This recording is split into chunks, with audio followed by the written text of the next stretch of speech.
അപ്പൊ മാർക്സിയൻ സാഹിത്യ നിരൂപണം, മാർക്സ് എന്തൊക്കെയാണ്, സാഹിത്യത്തെ സംബന്ധിച്ച മാർക്സിയൻ പരികല്പനകൾ എന്തൊക്കെയാണ് എന്നാണ് നമ്മൾ അന്വേഷിക്കേണ്ടത്. മാർക്സിന്റെ പ്രധാനപ്പെട്ട കൃതികളൊക്കെ നിങ്ങൾക്ക് അറിയാം എന്നാണ് ഞാൻ വിചാരിക്കുന്നത്. മൂലധനം, ദാസ് ക്യാപിറ്റൽ, കമ്മ്യൂണിസ്റ്റ് മാനിഫെസ്റ്റോ. അദ്ദേഹം കമ്മ്യൂണിസ്റ്റ് മാനിഫെസ്റ്റോ എഴുതുന്നത് ഫ്രെഡറിക് എംഗൽസുമായിട്ട് ചേർന്നിട്ടാണ് എന്നുള്ള കാര്യം നിങ്ങൾക്കറിയാം. അപ്പം കാർൽ മാർക്സും ഫ്രെഡറിക് എംഗൽസും സാഹിത്യത്തിൽ എന്നല്ല, മനുഷ്യ സംസ്കാരത്തെ സംബന്ധിച്ച എന്തിലും അത്യധികം താല്പര്യം പുലർത്തിയിരുന്നവരായിരുന്നു. എല്ലാ മേഖലയിലും അവരുടെ കണ്ണെത്തിയിരുന്നു എന്നുള്ളതാണ് ഒരു യാഥാർത്ഥ്യം. മാർക്സിനെ സംബന്ധിച്ചിടത്തോളം അദ്ദേഹം കവിതകൾ എഴുതിയിരുന്നു എന്ന് പറയപ്പെടാറുണ്ട്. എങ്കിലും പൊതുവെ അദ്ദേഹം, ഇവരൊക്കെയും, എംഗൽസും മാർക്സും സാമൂഹിക ശാസ്ത്രജ്ഞർ എന്ന നിലയിലാണ് പരക്കെ അറിയപ്പെടുന്നത് എന്നുള്ള കാര്യത്തിൽ സംശയമൊന്നുമില്ല. അപ്പൊ അവരുടെ വിശാലമായ എഴുത്തിന്റെ പല സന്ദർഭങ്ങളിലായിട്ട് അവര് സാഹിത്യത്തെക്കുറിച്ചും പറഞ്ഞു വെച്ച കാര്യങ്ങളാണ് മാർക്സിസ്റ്റ് സാഹിത്യ നിരൂപണത്തിന്റെ അടിത്തറയായിട്ട് നിലകൊള്ളുന്നത്. അപ്പോൾ അവര് സാഹിത്യത്തിനായിട്ട് ഒരു പുസ്തകം എഴുതിയിട്ടുണ്ടോ എന്ന് ചോദിച്ചാൽ ഇല്ല എന്ന് പറയേണ്ടി വരും. അതേസമയം അവരുടെ അതിവിശാലമായ ബൃഹത്തായ എഴുത്തുകൾക്കിടയിൽ സാഹിത്യത്തെക്കുറിച്ചും അവര് ചില കാര്യങ്ങൾ പറഞ്ഞു വെച്ചിട്ടുണ്ട്. ഈ പറഞ്ഞു വെച്ച കാര്യങ്ങളാണ് മാർക്സിസ്റ്റ് സാഹിത്യ നിരൂപണത്തിന്റെ അടിത്തറയായിട്ട് നിലകൊണ്ടത്, കുറെ കാലെങ്കിലും നിലകൊണ്ടത്. അപ്പൊ അങ്ങനെ അവരുടെ ആശയങ്ങളെ, സാഹിത്യ നിരൂപണം എന്ന നിലയിൽ അവരുടെ ആശയങ്ങളെ വിശദീകരിച്ച ആദ്യകാലത്തെ പ്രമുഖര് ലെനിൻ, അറിയാലോ, ലെനിൻ, അതുപോലെ തന്നെ പ്ലാഖനോവ്, ലെനിൻ, അതുപോലെ തന്നെ പ്ലാഖനോവ്, മറ്റൊരാള് ലൂണാചാവ്സ്കി, വേറൊരാള് ക്രിസ്റ്റഫർ കോഡ്വെൽ എന്നിവരാണ്. ലെനിൻ, പ്ലാഖനോവ്, ലൂണാചാവ്സ്കി, ക്രിസ്റ്റഫർ കോഡ്വെൽ മുതലായിട്ടുള്ള ആളുകളാണ്. അപ്പൊ അടിസ്ഥാനപരമായിട്ട് നിങ്ങൾ മനസ്സിലാക്കേണ്ടത് മാർക്സിന്റെ ഒരു സങ്കല്പത്തിൽ തന്നെ തുടങ്ങണം നമ്മൾ. അടിസ്ഥാനപരമായി മാർക്സിസത്തിന്റെ പ്രപഞ്ച വീക്ഷണം ഭൗതികമാണ്. ഏറ്റവും പ്രധാനപ്പെട്ട ഒരു കാര്യമാണ് അത്. മാർക്സിസത്തിന്റെ പ്രപഞ്ച വീക്ഷണം ഭൗതികമാണ്. ഈ ഭൗതിക പ്രതിഭാസങ്ങളാണ് ആശയലോകത്തെ സൃഷ്ടിക്കുന്നത്. ഇത് ഈ ഒരു ഏറ്റവും അടിസ്ഥാനമായ മാർക്സിസത്തിന്റെ ഈ ഒരു തത്വത്തെ മനസ്സിൽ വെച്ചിട്ട് വേണം നിങ്ങള് മാർക്സിസ്റ്റ് സാഹിത്യ നിരൂപണത്തെ സമീപിക്കേണ്ടത്. എന്താണത്? ഭൗതികമാണ് പ്രധാനം. ഈ ലോകത്തെ, ഭൗതിക ലോകമാണ് ആശയലോകത്തെ നിർമ്മിക്കുന്നത്. അത് വളരെ പ്രധാനപ്പെട്ട ഒരു സങ്കല്പമാണ്. അപ്പോ അതിനു മുമ്പുള്ള ഹെഗലിയൻ സിദ്ധാന്തം അത് എന്താന്ന് വെച്ച് കഴിഞ്ഞാൽ ആശയലോകമാണ് സത്യം. പ്ലാറ്റോയിലൊക്കെ നമ്മൾ കാണുന്ന ഒരു സംഗതി ഉണ്ടല്ലോ, ആശയപ്രപഞ്ചമാണ് ആദ്യം, അതിൽ നിന്നാണ് ഈ ലോകം ഉണ്ടായ, അതിന്റെ അനുകരണമാണ് കല എന്നൊക്കെ പറയുന്നുണ്ടല്ലോ. അപ്പൊ അതുമായിട്ട് തന്നെ ബന്ധപ്പെട്ടിട്ടാണ് ഹെഗലിന്റെ ഒരു സങ്കല്പം, ആശയലോകമാണ് സത്യം.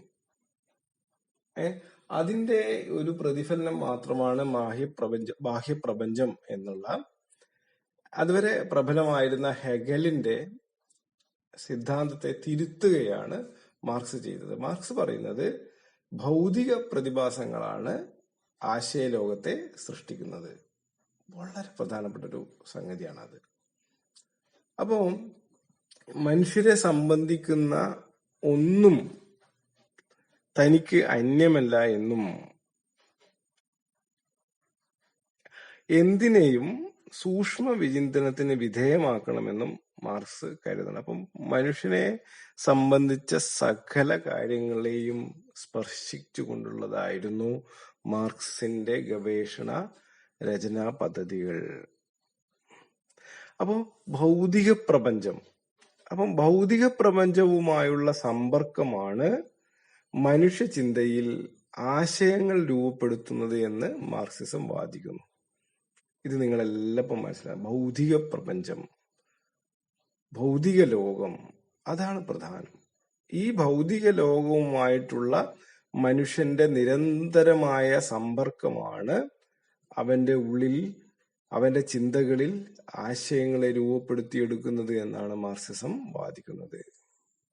അപ്പോ ആശയം ജീവിതത്തെ സൃഷ്ടിക്കുകയല്ല ചെയ്യുന്നത്, ജീവിതത്തെ ആശയങ്ങൾ സൃഷ്ടിക്കുകയല്ല ചെയ്യുന്നത്, മറിച്ച് ആശയങ്ങളെ ജീവിതം സൃഷ്ടിക്കുകയാണ് ചെയ്യുന്നത്.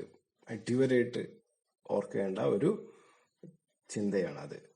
ജീവിതത്തെ ആശയങ്ങളല്ല സൃഷ്ടിക്കുന്നത്, മറിച്ച് ആശയങ്ങളെ ജീവിതം സൃഷ്ടിക്കുകയാണ് ചെയ്യുന്നത്. അപ്പം ഭൗതിക പ്രതിഭാസങ്ങളാണ് ആശയലോകത്തെ സൃഷ്ടിക്കുന്നത് എന്നുള്ള ഈ തത്വം കൃത്യമായിട്ട് ഓർത്ത് വെക്കുക. ഇതാണ് ആദ്യത്തെ ഒരു മാർക്സിയൻ നിരൂപണ പദ്ധതിയിലേക്ക് പോകുമ്പോൾ ആദ്യം ഓർക്കേണ്ട ഒരു കാര്യം. മാർക്സിസത്തിന്റെ അടിസ്ഥാന ശില ഭൗതിക പ്രതിഭാസങ്ങളാണ് ആശയലോകത്തെ സൃഷ്ടിക്കുന്നത്. അതായത് ജീവിതത്തെ ആശയങ്ങൾ സൃഷ്ടിക്കുകയല്ല, മറിച്ച് ആശയങ്ങളെ ജീവിതം സൃഷ്ടിക്കുകയാണ് ചെയ്യുന്നത് എന്ന് പറയുന്ന ഈ വളരെ പ്രഖ്യാതമായ തത്വം നിങ്ങളുടെ മനസ്സിൽ ഉണ്ടായിരിക്കണം. ഇനി നമുക്ക് അടുത്ത ഫയലില് മറ്റു കാര്യങ്ങൾ സംസാരിക്കാം.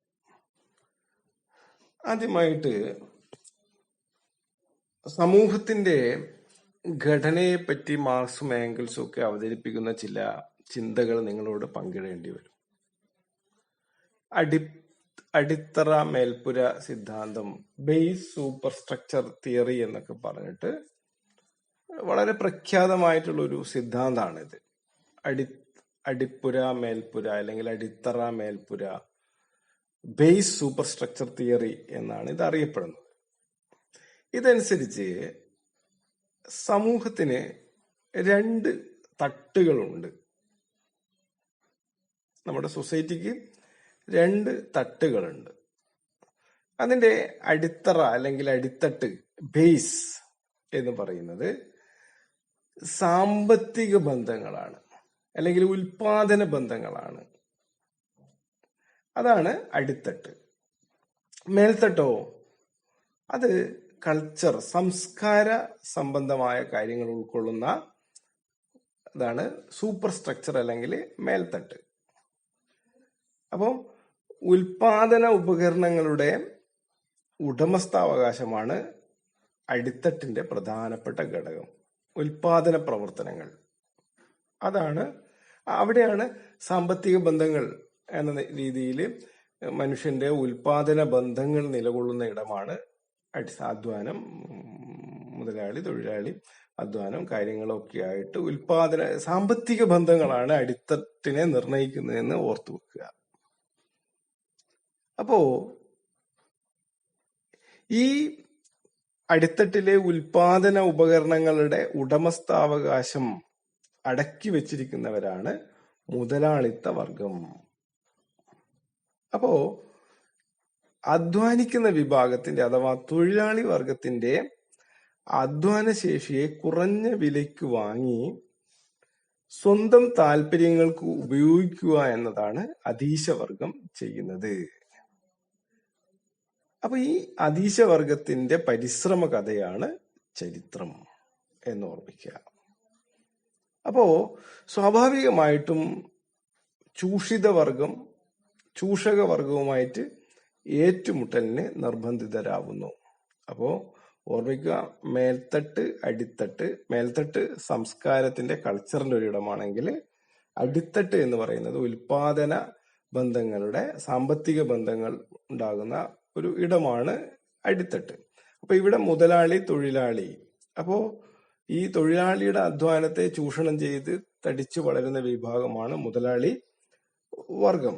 അപ്പം ചൂഷിതർ, അതുപോലെ ചൂഷകരാണ് മുതലാളി വർഗമെങ്കിൽ ചൂഷിതരാണ് തൊഴിലാളി വർഗം. അപ്പോ സ്വാഭാവികമായിട്ടും ചൂഷിത വർഗം, അപ്പൊ ഇവരുടെ നിരന്തരമായ സംഘർഷത്തിന്റെ കഥ കൂടിയാണ് ചരിത്രം എന്ന് പറയാറുണ്ട്. അപ്പോ അധീശവർഗം എപ്പോഴും സമ്പത്ത് ഉണ്ടാക്കാൻ ശ്രമിച്ചുകൊണ്ടിരിക്കും. അപ്പോ ഈ ഒരു സംഘർഷം, ചൂഷകരും ചൂഷിതരും തമ്മിലുള്ള ഒരു സംഘർഷത്തിന്റെ കഥ കൂടിയാണ് ചരിത്രം എന്ന് നമുക്ക് പറയേണ്ടി വരും. അപ്പോ തീർച്ചയായിട്ടും ചൂഷകവർഗവും ചൂഷിതവർഗവും ഏറ്റുമുട്ടലിന്, അതായത് ചൂഷിതവർഗം നിരന്തരം തങ്ങളെ ചൂഷണം ചെയ്യുന്ന മുതലാളിത്ത വ്യവസ്ഥയായിട്ട് ചൂഷിതരായിട്ടുള്ള തൊഴിലാളികൾ സംഘർഷത്തിന് നിർബന്ധിതരായി തരും. അപ്പോ ഇങ്ങനെ ചൂഷിതവർഗം തങ്ങളുടെ നേർക്ക് നടത്തുന്ന ഈ ഏറ്റുമുട്ടലിനെ ഒഴിവാക്കാൻ അല്ലെങ്കിൽ അതിനെ നിസ്സാരമാക്കി മാറ്റാൻ മുതലാളിത്തം കൃത്യമായിട്ട് ഒരു ആശയ ലോകത്തെ സൃഷ്ടിച്ചെടുക്കും. അല്ലെങ്കിൽ അങ്ങനെയുള്ള ഒരു ആശയ ലോകം മുതലാളിത്തത്തിന് ആവശ്യമാണ്. അപ്പോ തങ്ങൾക്ക് ചൂഷകരായ മുതലാളി വർഗത്തിന് ഈ ചൂഷിതരായിട്ടുള്ള തൊഴിലാളി വർഗത്തിന്റെ എതിർപ്പുകളെ ലഘൂകരിക്കുന്നതിനും ഡൈല്യൂട്ട് ചെയ്യുന്നതിനും വേണ്ടി അവർക്ക് ഉതകുന്ന തരത്തിലുള്ള മതമൂല്യങ്ങളും ധാർമ്മിക മൂല്യങ്ങളും കലാമൂല്യങ്ങളും ഒക്കെ വളരെ സമർത്ഥമായിട്ട് മുതലാളിത്തം സമൂഹത്തിൽ സൃഷ്ടിച്ചെടുക്കും. അപ്പോ ഈ ഒരു സത്യം ഉൾക്കൊണ്ട് മാത്രമേ കലയെയും സാഹിത്യത്തെയും നമുക്ക് വിലയിരുത്താൻ പറ്റൂ എന്നുള്ളതാണ് നിങ്ങൾ ഓർമ്മിക്കേണ്ടത്. അതായത് സമൂഹത്തിന് രണ്ട് തലങ്ങളുണ്ട്. ഒന്ന് അടിത്തറ അല്ലെങ്കിൽ അടിപ്പുര, ബേസ് എന്ന് പറയും ഇംഗ്ലീഷില്. മറ്റൊന്ന് മേൽപ്പുര അഥവാ സൂപ്പർ സ്ട്രക്ചർ എന്ന് പറയും.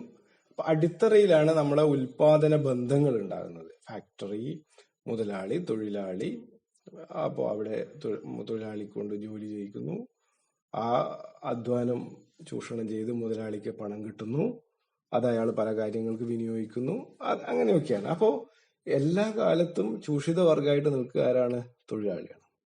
അപ്പൊ ഇവരുടെ എതിർപ്പ് നിരന്തരം തുടരുമ്പോൾ ഈ തൊഴിലാളി വർഗത്തിന്റെ എതിർപ്പുകളെ ഡൈല്യൂട്ട് ചെയ്യുന്നതിന് വേണ്ടിയിട്ട് അതിനനുസൃതമായിട്ടുള്ള മതമൂല്യങ്ങളും ധാർമ്മിക മൂല്യങ്ങളും ഒക്കെ കലാമൂല്യങ്ങളൊക്കെ ഉണ്ടാക്കിയെടുക്കാൻ മുതലാളിത്തം വളരെ സമർത്ഥമായിട്ട് ശ്രമിക്കും. അപ്പൊ ഈ ഒരു ആശയത്തെ മനസ്സിൽ വെച്ചുകൊണ്ട് മാത്രമേ നമുക്ക് എന്ത് ചെയ്യാൻ പറ്റൂ? മാർക്സിയൻ ഏതൊരു കൃതിയെയും, മാർക്സിയൻ നിരൂപണ പദ്ധതി ഉപയോഗിച്ചുകൊണ്ട് ഏതൊരു കൃതിയെയും നമുക്ക് സമീപിക്കാൻ പറ്റും. അപ്പോ ആദ്യം ഓർമ്മിക്കേണ്ടത് ഇതാണ്: മേൽത്തട്ട് കീഴ്ത്തട്ട്, ബേസ് സൂപ്പർ സ്ട്രക്ചർ അല്ലെങ്കിൽ സൂപ്പർ സ്ട്രക്ചർ ബേസ്. അടിത്തറ മേൽപ്പുര, ബേസ് സൂപ്പർ സ്ട്രക്ചർ എന്ന് പറയുന്ന മാർക്സിന്റെ സങ്കല്പം സമൂഹത്തിന്റെ രണ്ട് സ്ട്രക്ചറാണ്. ഒന്ന് ബേസ്, നമ്മുടെ വീടൊക്കെ പോലെ അടിത്തറയും മേൽപ്പുരയും. ഇതൊരു ആർക്കിടെക്ച്വൽ ആയിട്ടുള്ള ഒരു സ്ട്രക്ചർ ഉണ്ടാക്കണം. പക്ഷെ അത് അത്ര നമ്മൾ മനസ്സിൽ വിചാരിക്കുന്ന പോലെ ഒരു അടിത്തറ മേൽപ്പുര എന്ന് പറഞ്ഞൊരു വീട് കിട്ടുന്ന പോലെ ഒന്നല്ല. പക്ഷെ കുറച്ചുകൂടി സങ്കീർണമായിട്ടുള്ള ഒരു ഘടനയോട് കൂടിയതാണ്. എങ്കിലും നമുക്ക് മനസ്സിലാക്കിയെടുക്കാനുള്ള ഒരു എളുപ്പത്തിന് വേണ്ടി ബേസ് സൂപ്പർ സ്ട്രക്ചർ എന്നാണ് അടിത്തറ മേൽപ്പുര. അപ്പൊ അടിത്തറയിലാണ് ഉൽപാദന ബന്ധങ്ങൾ, സാമ്പത്തിക ബന്ധങ്ങളൊക്കെ നിലകൊള്ളുന്ന ഇടം, ഉൽപാദനം, കാര്യങ്ങളൊക്കെ ഉണ്ടാകുന്നത്. മേൽപ്പുര എന്ന് പറഞ്ഞാൽ അതിൽ നിന്നുണ്ടാകുന്ന സംസ്കാരം, കലയും സാഹിത്യവും ഗവൺമെന്റും കോടതിയും പോലീസും ഒക്കെയാണ് മേൽപ്പുരയിൽ ഉണ്ടാകുക. അപ്പോ ഇതിനൊന്നുകൂടി വിശദീകരിച്ചാൽ, ഇപ്പോ ഒരു ഫ്യൂഡൽ കാലഘട്ടം എന്ന് വെച്ചോ. അപ്പൊ ഫ്യൂഡൽ കാലഘട്ടത്തില് ഭൂമിയുടെ ഉടമ, അവിടെ ജോലി ചെയ്യുന്ന അടിമ. അപ്പോ ഈ ഉടമ അടിമ ബന്ധത്തിൽ നിന്നാണ് അന്നത്തെ കലകൾ ഉണ്ടായിട്ടുള്ളത്. ഫ്യൂഡൽ കാലഘട്ടത്തിലെ കലകൾ ഉണ്ടായിട്ടുണ്ടാകുക. ഈ അന്നത്തെ ഉടമ വെച്ചാൽ ഭൂ ഉടമയാണ്, ഫാക്ടറിയുടെ മുതലാളിയല്ല, മറിച്ച് ഭൂമിയുടെ ഉടമയാണ്, ജന്മിയാണ്. അപ്പോ അവിടെ പണിയെടുക്കുന്ന, വയലിൽ പണിയെടുക്കുന്ന അടിമകളായിട്ടുള്ള ആളുകൾ അല്ലെങ്കിൽ തൊഴിലാളികളായിട്ടുള്ള കർഷക തൊഴിലാളികൾ, അങ്ങനെയുള്ള ആളുകളാണ്. അവർ തമ്മിലുള്ള ഒരു ബന്ധമാണ് അന്നത്തെ കലകളെ സൃഷ്ടിച്ചത്. അപ്പോ അങ്ങനെ ഉണ്ടായിട്ടുള്ള ഒരു കലാസൃഷ്ടി പിന്നീട് ഈ ഉടമ അടിമ ബന്ധം എന്തായിട്ട് മാറുകയാണ്? മുതലാളി തൊഴിലാളി ബന്ധമായിട്ട് മാറുകയാണ്. അത് ഫാക്ടറികൾ ഉണ്ടാകും. മാർക്സിനെ സംബന്ധിച്ചിടത്തോളം ഫാക്ടറികള് ഉൽപാദന ഒക്കെ വ്യവസായ വിപ്ലവത്തിന് ശേഷമാണ് മാർക്സിന്റെ തിയറി ഉണ്ടാകുന്നത്. അപ്പൊ ഈ മുതലാളിയും തൊഴിലാളിയും ഉണ്ടാകുകയാണ്. പഴയ ഭൂവുടമ ജന്മി കുടിയാൻ അല്ലെങ്കിൽ ജന്മി അവിടുത്തെ കർഷക തൊഴിലാളി എന്ന ബന്ധത്തിന് പകരം മുതലാളി തൊഴിലാളി ബന്ധം നിലവിൽ വരികയാണ്. അപ്പോ ആ കലാസൃഷ്ടിക്ക് ചില മാറ്റങ്ങൾ ഉണ്ടാകുന്നുണ്ട്. അപ്പോ നേരത്തെ പറഞ്ഞ പോലെ ഉൽപാദന ഉപകരണങ്ങളുടെ ഉടമസ്ഥാവകാശം ഒക്കെയുള്ള അടിത്തട്ട്, നേരത്തെ പറഞ്ഞല്ലോ, സാമ്പത്തിക ബന്ധങ്ങൾ നടക്കുന്ന, ഉൽപാദന ബന്ധങ്ങൾ നടക്കുന്ന ഇടമാണ് അടിത്തട്ട് എന്ന് ഞാൻ നിങ്ങളോട് പറഞ്ഞല്ലോ. അപ്പോ ഈ അടിത്തട്ടാണ് മേൽത്തട്ടിനെ രൂപപ്പെടുത്തുന്നത് എന്നതാണ് മാർക്സിന്റെ ഒരു വാദം.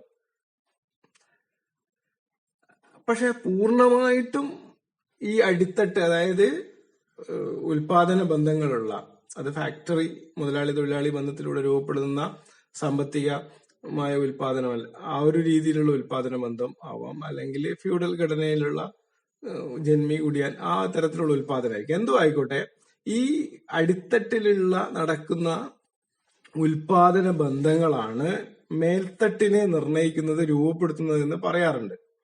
പക്ഷെ അത് പൂർണ്ണമായിട്ടും അങ്ങനെയാണെന്ന് പറയാൻ പറ്റില്ല. അതിന്റെ ഒരു ചെറിയ പങ്ക്, പക്ഷെ ഒരു ശ്രദ്ധേയമായിട്ടുള്ളൊരു പങ്ക് വഹിക്കുന്നു എന്ന് മാത്രം പറയുന്നതായിരിക്കും ശരി. പക്ഷേ ഈ മേൽത്തട്ട് തിരിച്ച് താഴ്ത്തട്ടിനെ നിർണയിക്കുന്നതിലും പങ്ക് വഹിക്കുന്നുണ്ട് എന്ന് പറയപ്പെടാറുണ്ട്. അതായത് നേരത്തെ പറഞ്ഞ പോലെ ഇപ്പോ നമ്മുടെ പഴയ ഫ്യൂഡൽ കാലഘട്ടത്തിൽ ഓർമ്മിക്കുകയാണെങ്കിൽ ജന്മി കുടിയാൻ, ഭൂമിയുടെ ഉടമസ്ഥാവകാശം ജന്മിക്കാണ്. അപ്പൊ അവിടെ നടക്കുന്ന ഉൽപാദന ബന്ധം എന്ന് വെച്ച് കഴിഞ്ഞാൽ ജന്മിയുടെ വയലില് തൊഴിലാളികള് രാവ് മുതൽ പകല് മുഴുവൻ സമയവും ജോലി ചെയ്യുകയും അവര് ഉൽപ്പാദിപ്പിക്കുന്ന നെല്ല് ജന്മിയുടെ പത്തായത്തിൽ കൊണ്ടുപോയി എത്തിച്ചു കൊടുക്കുകയും ചെയ്യാണ്. അപ്പൊ അവിടെ അധ്വാനം മുഴുവനും തൊഴിലാളിക്കാണ്, ജന്മി ഒന്നും ചെയ്യുന്നില്ല. പക്ഷെ ജന്മിക്ക് അതിന്റെ ഉടമസ്ഥാവകാശം ഉള്ളത് കൊണ്ട് തന്നെ ഈ തൊഴിലാളിയുടെ അധ്വാനം ചൂഷണം ചെയ്തിട്ട് നെല്ലിനെ പത്തായത്തിലേക്ക് കൊണ്ടുപോവാണ്. അപ്പൊ അത് ഒരു ഉൽപാദന ബന്ധം അവിടെ ഉണ്ടാകുന്നുണ്ട്. അപ്പൊ നെല്ല് എന്ന് പറയുന്നത് ഒരു ഉൽപ്പന്നമാണ്, അത് സമ്പത്തായിട്ട് തീരുകയാണ്. ഈ സമ്പത്ത് പിന്നീട് ജന്മി പല കാര്യങ്ങൾക്ക് വേണ്ടി ഉപയോഗിക്കും.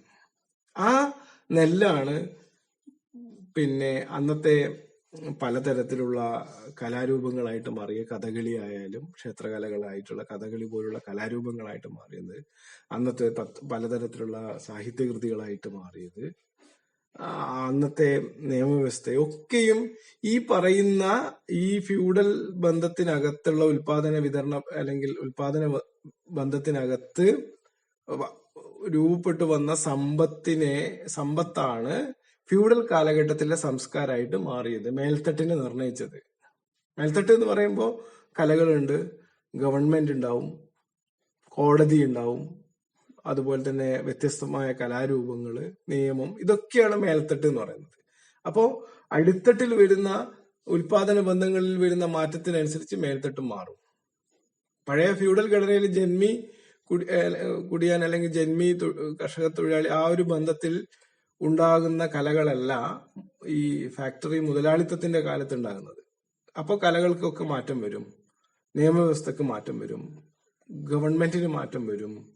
അപ്പൊ ഈ മേൽത്തട്ടിനെ മുഴുവനും ഈ അടിത്തട്ടാണ് നിർണയിക്കുന്നത് എന്നാണ് പറയപ്പെടാറ്. പക്ഷെ പൂർണ്ണമായിട്ടും അത് ശരിയല്ല. ചിലപ്പോഴൊക്കെ മേൽത്തട്ട് ഈ സാമ്പത്തിക ബന്ധങ്ങളെയും മേൽത്തട്ട് ബാധിക്കൂ എന്നുള്ള കാര്യം കൂടി നിങ്ങൾ ഓർത്ത് വെക്കുക. അപ്പോ ഇതാണ് ഒരു അടിത്തട്ട്, അടിത്തറ, മേൽപ്പുര എന്ന് പറയുന്ന ആ ഒരു ആർക്കിടെക്ചർ സ്ട്രക്ചറിനെ കുറിച്ച് മനസ്സിൽ ഓർമ്മിക്കുക. അടിത്തട്ട് എന്ന് പറഞ്ഞാൽ ഉൽപാദന ബന്ധങ്ങൾ നിലകൊള്ളുന്ന ഇടമാണ്, സാമ്പത്തിക ബന്ധങ്ങളുടെ ഒരു സ്ഥലമാണ് അടിത്തട്ടെങ്കിൽ ആ അടിത്തട്ടിന് അനുസൃതമായിട്ട് രൂപം കൊള്ളുന്ന കലയുടെയും സംസ്കാരത്തിന്റെയും നിയമവ്യവസ്ഥയുടെയും ഒക്കെ ആയിട്ടുള്ള ഒരു സംസ്കാരത്തിന്റെ ഒരു വലിയ മേഖലയാണ് മേൽത്തട്ട് എന്ന് ഓർമ്മിക്കുക. അപ്പം ബേസ് സൂപ്പർ സ്ട്രക്ചർ എന്ന് പറയുന്ന മാർക്സിസത്തിന്റെ അടിസ്ഥാന സങ്കല്പം ഓർത്ത് വെക്കുക. പറയുമ്പോൾ അതിനെ അടിസ്ഥാനമായിട്ടുള്ള മാർക്സിയൻ തത്വചിന്തയെക്കുറിച്ച് അല്ലെങ്കിൽ പ്രധാനപ്പെട്ട അടിസ്ഥാനപരമായിട്ടുള്ള മാർക്സിയൻ ദർശനങ്ങളെ കുറിച്ച് നമ്മൾ മനസ്സിലാക്കേണ്ടതുള്ളത് കൊണ്ട് പ്രധാനപ്പെട്ട ചില മാർക്സിയൻ തത്വങ്ങൾ എന്തൊക്കെയാണെന്ന് നിങ്ങളോട് ഞാൻ പറഞ്ഞു കഴിഞ്ഞു. അത് നമ്മൾ മനസ്സിൽ അതിൻ്റെ ഒരു അടിസ്ഥാനം നമ്മുടെ ഉള്ളിൽ ഉറച്ചു കഴിഞ്ഞാൽ മാത്രമേ നമുക്ക് അതുമായിട്ട് ബന്ധപ്പെട്ടുള്ള നിരൂപണ പദ്ധതികളെ സമീപിക്കാൻ പറ്റുകയുള്ളൂ.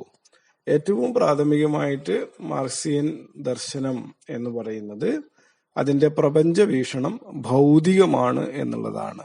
അതായത് ഈ ഭൗതിക പ്രപഞ്ചമാണ് എന്താണ് പ്രാഥമികമായിട്ടുള്ളത് എന്നും ഈ ഭൗതിക ലോകമാണ് ആശയലോകത്തെ നിർമ്മിക്കുന്നത് എന്നുള്ളതാണ് മാർക്സിയൻ ചിന്തയുടെ ഒരു കാതലായിട്ടുള്ള ഒരു വശം.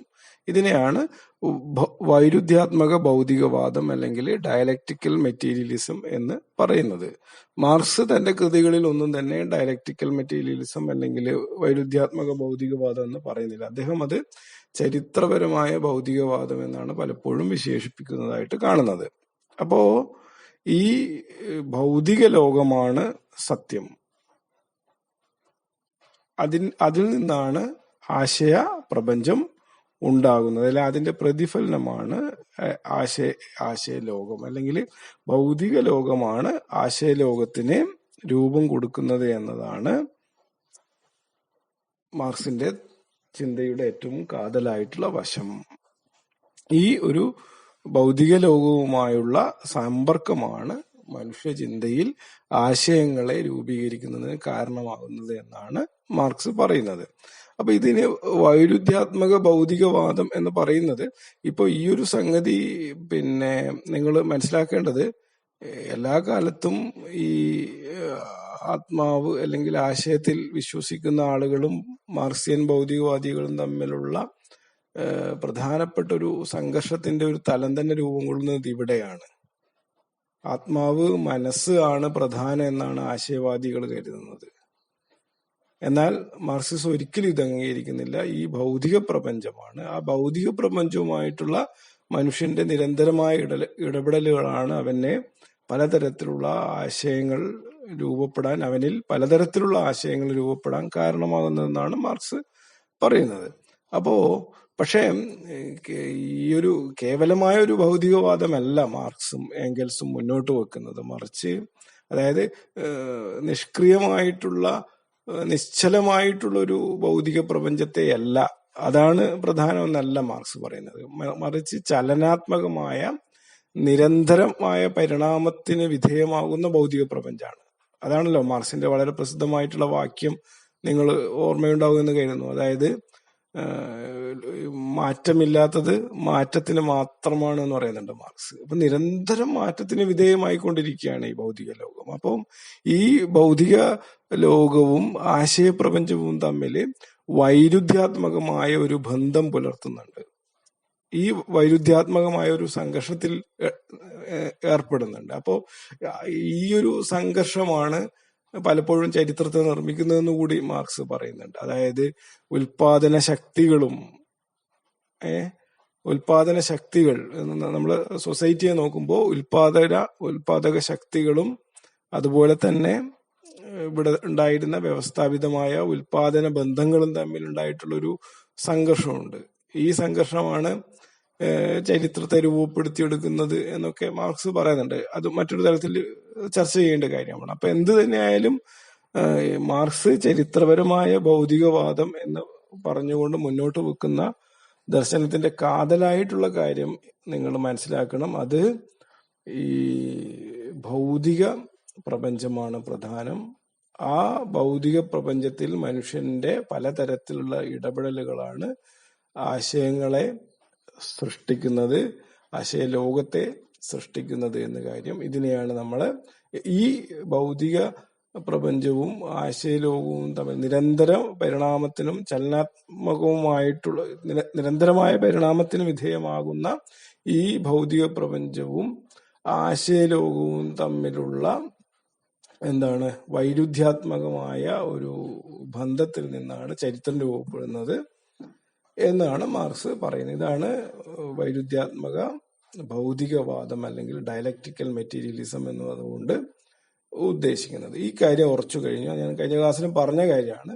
മറ്റൊന്ന് അടിത്തറ മേൽപ്പുര സിദ്ധാന്തമാണ് മാർക്സിന്റെ മറ്റൊരു ദർശനം.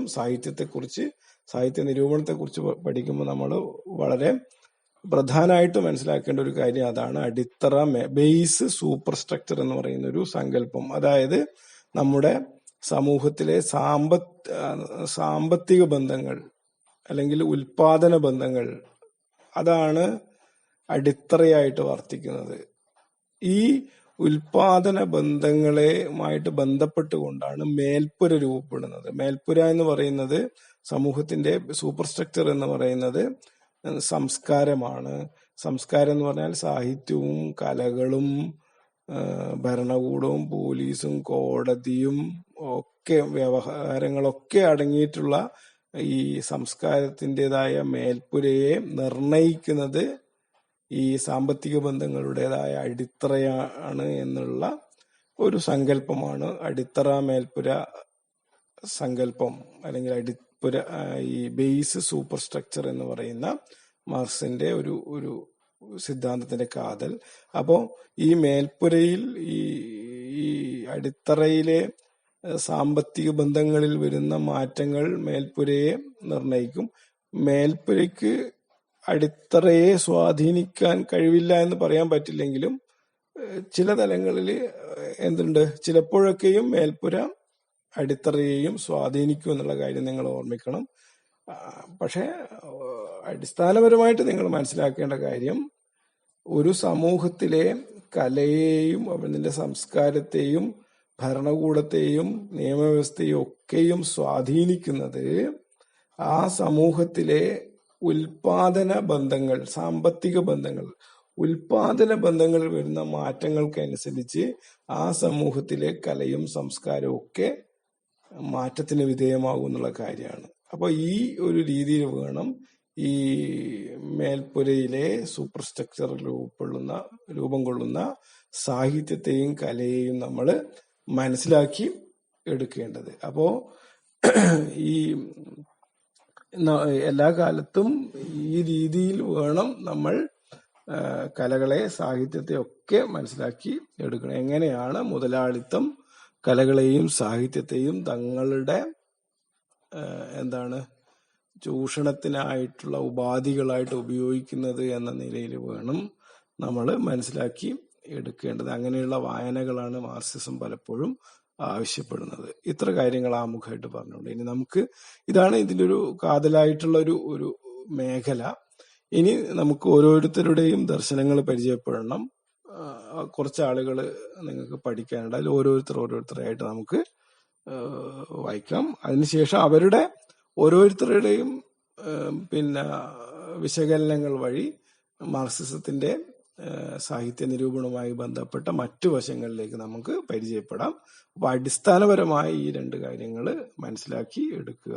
ഓക്കെ, ബാക്കി അടുത്ത ഫയലിൽ.